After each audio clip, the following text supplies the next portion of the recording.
This podcast is brought to you by the Ultimate Lettering Quiz. Find out just how much you really know about letters by taking the quiz for free on martinaflor.com/quiz. Enjoy! Uno, dos, tres.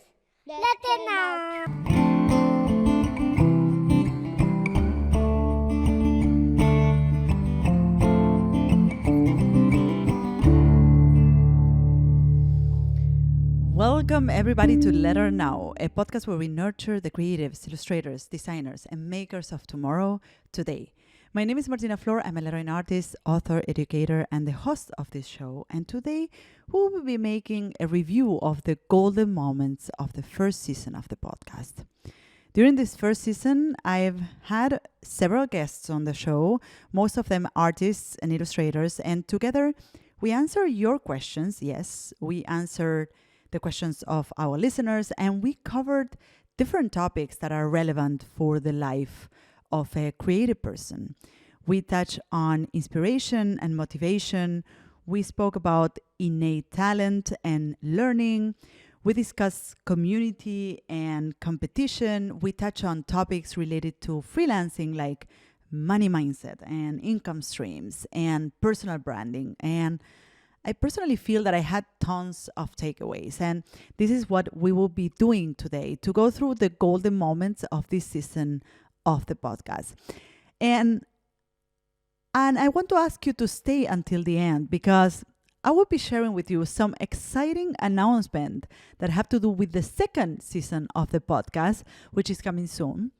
We will have new stuff coming in, and by this I mean not only new guests and sections, but also a new format. And I'm super excited about it, and I'm sure you will do too.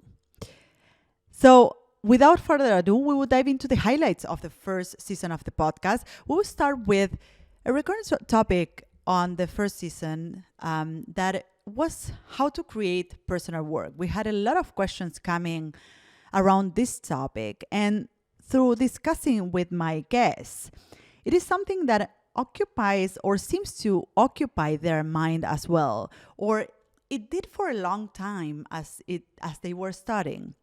I know it did with me. So some of them discover their artistic voice through the uses of a certain technique or a certain tool. Some of them by studying and finding inspiration in vintage art pieces, for instance. And some of them did that or found their creative voice through remixing things from other artists. So Murugaya was one of the guests that had that approach, and this is what he shared on that episode.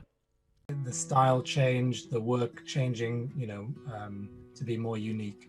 I was making work that I could always reference to another artist. I could always say, oh, I really like this artist's work, so I'll put a bit of that in there. And and they were contemporary artists. They were people that were working today.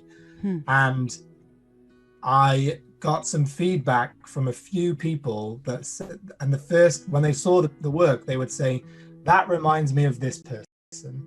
That reminds me of this person. And I started to get very, very upset and distraught. And I was really like, why am I not doing this? Why am I not getting it right? And I really gave myself a hard time. And that's when the lesson came in of stop comparing yourself to other people and other artists' work. If you compare yourself to people working today and compare your work to their work and try and see differences or similarities, it is not going to go very well. And at that was the moment when I realized I needed to change something and do something different and be more unique and find a way to kind of make work that felt more like me. So it really was that moment. I think it was 2017 or 18 when I realized that I needed to stop comparing myself to others. And in therapy, they call it compare and despair. You see something and then you're worried that your thing is not as good as their thing. And it happens in daily life, and it's all the time. So it was that realization that I needed to stop comparing. And it's interesting because generally artists and creatives, as you can hear from Murugaya himself, strive for reaching that level where they are doing work that is unique and that reflects their vision of the world and that looks like nothing else.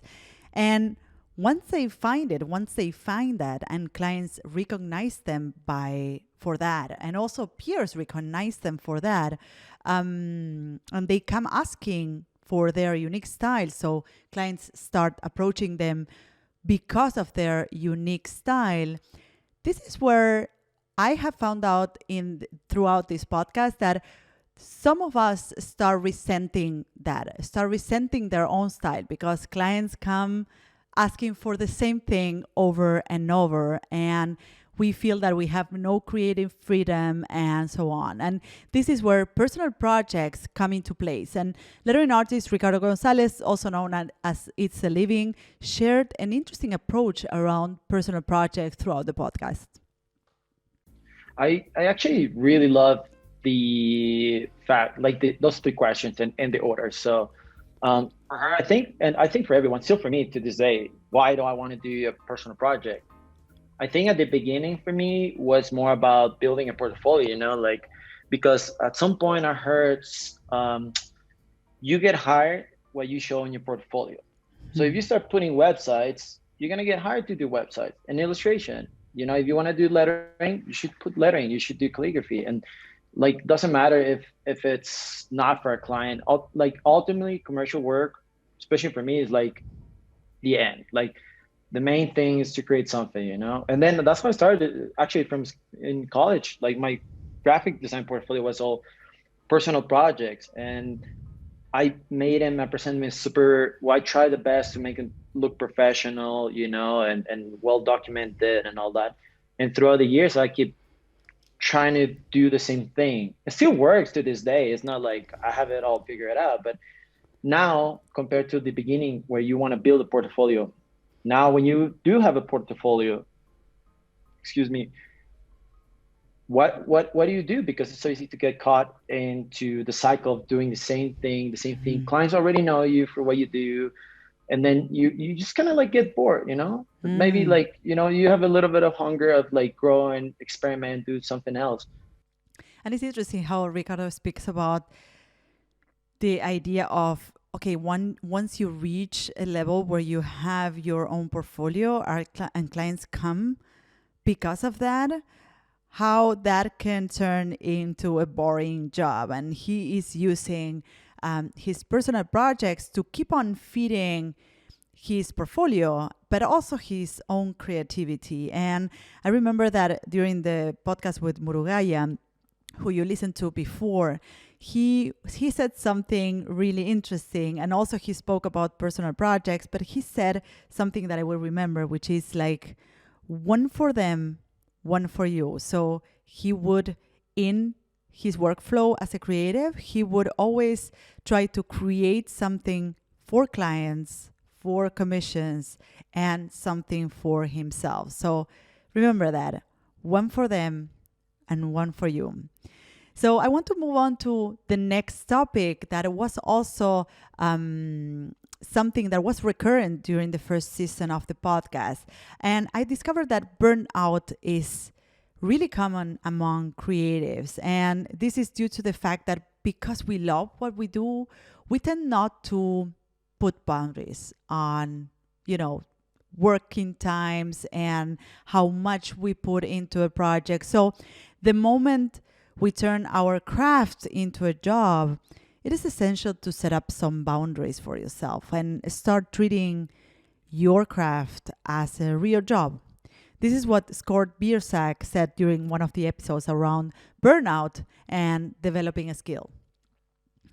So I know the burnout can easily happen in that sense because you're trying to cram, 10 years worth of experience into a short, 1 or 2 year time period. And it's just not possible, like you got to take the time to, whether that's like go through some educational program or workshop or whatever, and put in the time and the practice to like get to that point.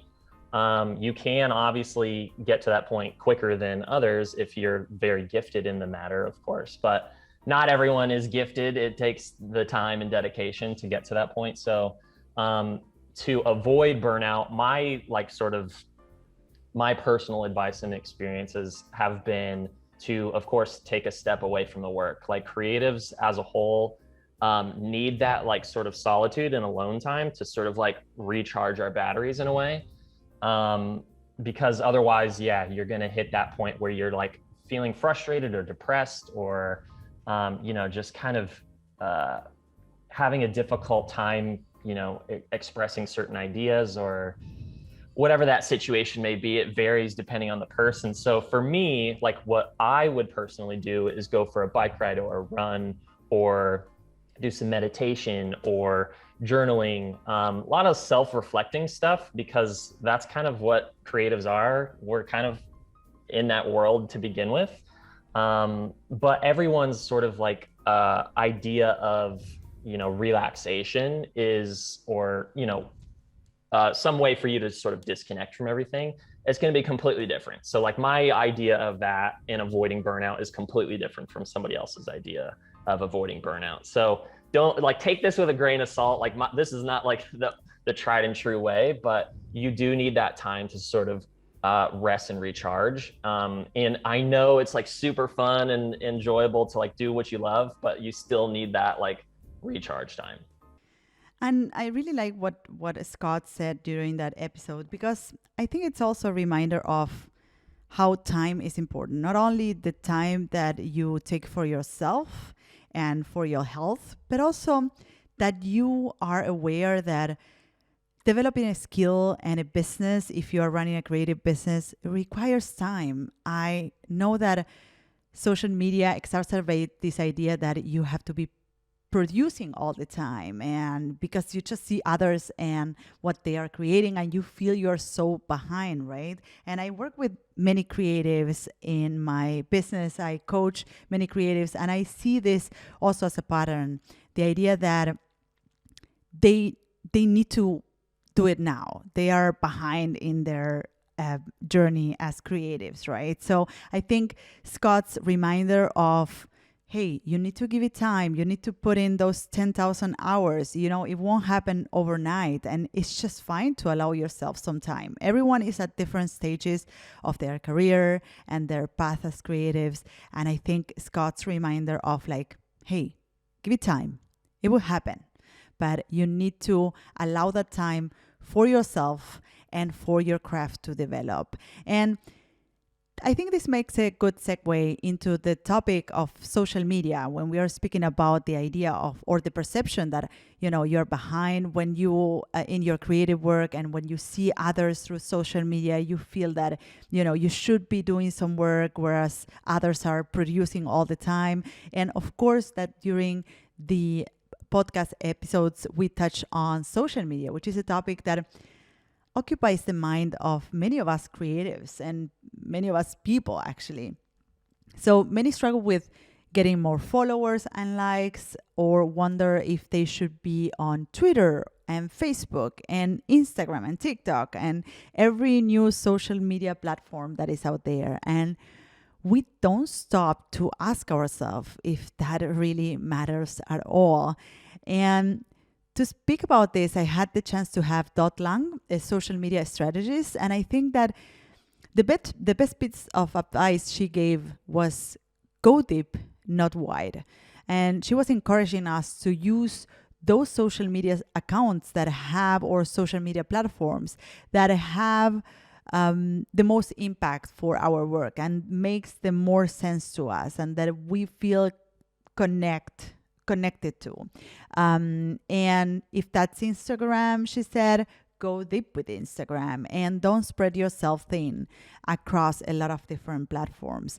Now, social media is a topic that came out often during our episodes. We got also a lot of questions coming from our listeners regarding social media, and here's one of the memorable bits that I thought was a good reflection around social media from lettering artist Stefan Kunz.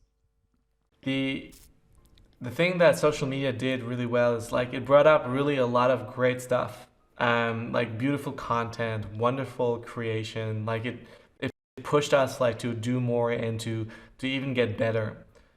what it also did, and that's the negative side, it's also brought like the top people, like the best in the world, that suddenly you see always on your feed. Like if you, TikTok is even worse in that regard. With Instagram, you choose who you want to follow and you see their work. And usually you will choose like some of the best people you can find.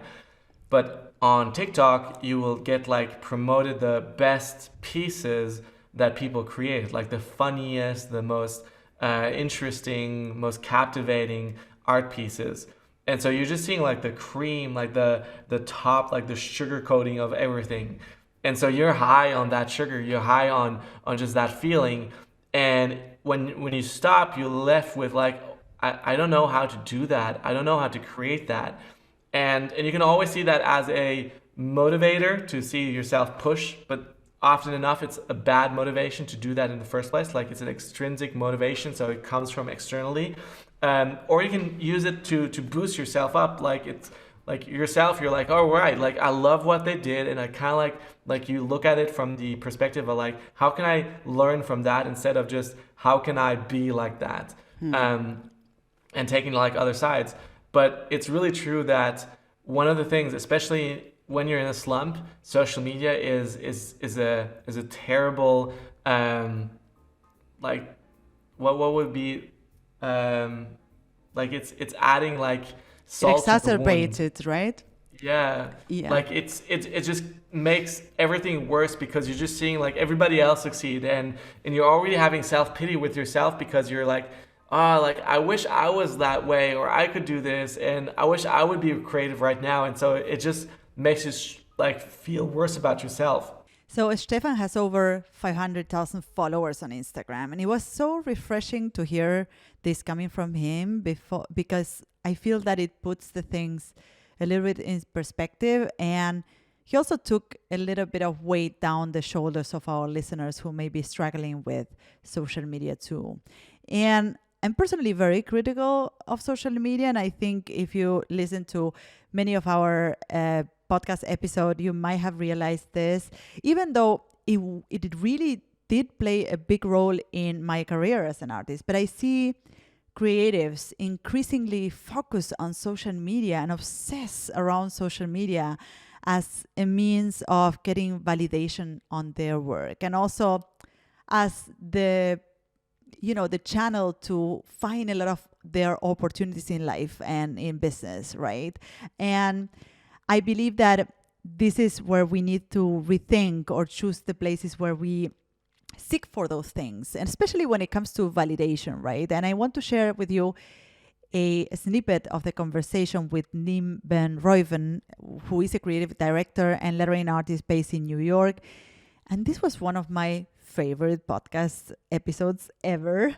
Nim was open and vulnerable, and I would really recommend you to listen to this episode if you want. After listening to this one, Nim shared his thoughts about validation and social media, and this is what he said. On the other side of thing, like the ability to take the brighter moments and let them stick with us, like that's something that we are less and less good at doing as we are more involved in the social media world. Like, we could do something that goes absolutely ballistic that people love and are insanely just supportive of. The next day we might still feel absolutely just down in the dumps, sad, like, why do I feel so crappy? It's because we can't hold on to these feelings anymore because we need this constant resupply of serotonin or whatever the numbers give us just constantly. And I think the social media companies know this. They exploit it to no end. They'll keep exploiting it until we find another way of that self-validation, which I'm starting to feel like only really occurs with personal interaction with people, spending more time with the people that you love and putting a lot more weight into the interactions that you have to like find ways of being more kind to the people that you love and to like allow them to be more kind to you. And again, it's like you could make something gorgeous and your mother or your partner, sister, brother say like, wow, that's amazing, I love this, you're so talented. And you're like, oh, okay, whatever. And you just like wait for a complete stranger to validate it, to be like, oh, I need that. That's what I need, is somebody who has nothing to do with my life, who I'll never meet, to like, even if it's a celebrity that doesn't care about me, like I need that validation rather than somebody who I absolutely trust and care about. And to like rewind, notice that that's happening, bring ourselves into a place where we're like, wow, this is somebody who I really, I am impressed with their, status. I respect their opinions. Why don't I, take in what they're saying and use that as my validation? And everything that comes after that is just a bonus, or, we'll find ways of dealing with it. But as long as that exists, I think I'm hoping to become better at taking in the good stuff and finding it in other places outside of social media. And I love to wrap up this review episode of the first season of the podcast with that snippet so that it stays with you, because it's a powerful one. I will add all the links to all the social media accounts and websites of all of our guests that were featured today on the show notes. I really hope you enjoyed the first season of the podcast. For us, for me, and for my team, it has been a ride.